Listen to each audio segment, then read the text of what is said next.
Desierto on July 1, 1995. Boxing has definitely come back in a big way. Yes, dito po definitely. sa ating bayan. Now, we've had some downs. Gaya po nung nangyari nung lumaban si Morris East by That is Robert a black Azuma. mark. Oo, pero after that, mga kaibigan, it looks like we still have enough talent in our pro ranks to sustain the interest. Ito po si Pacquiao, now on the That's attack. right. Wow! Pacquiao on the attack, na solid po niya kanina si Desierto. Desierto also fighting back. But And, Desierto now aiming at the midsection of Pacquiao. Ayun, dalawang sunod natamaan si Desierto, but he was able to come back. He is trying to come back. And again, a combination from Pacquiao.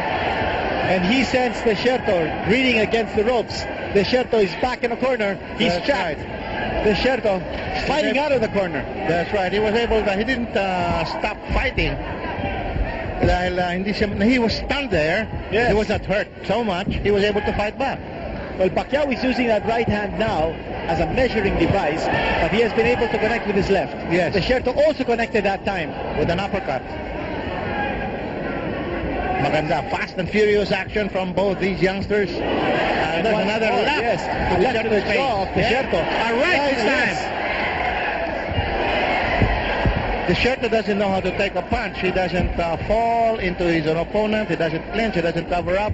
Well, Pacquiao has been able to really pinpoint his target here in this round. That's right. And Desierto tried to come back to score on his own. Medyo nanghina ng konti, no? Talagang ininda niya po yung tatlong solid punches na tinamaan na tumama sa kanya.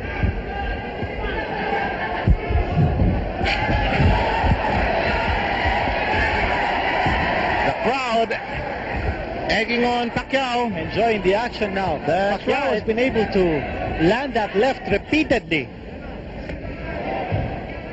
Kasi bumababa yung kanan ng kamay ni Desierto. Maganda so far ang timing ni Pacquiao. Oh, very, very well timed yung kanyang kaliwa.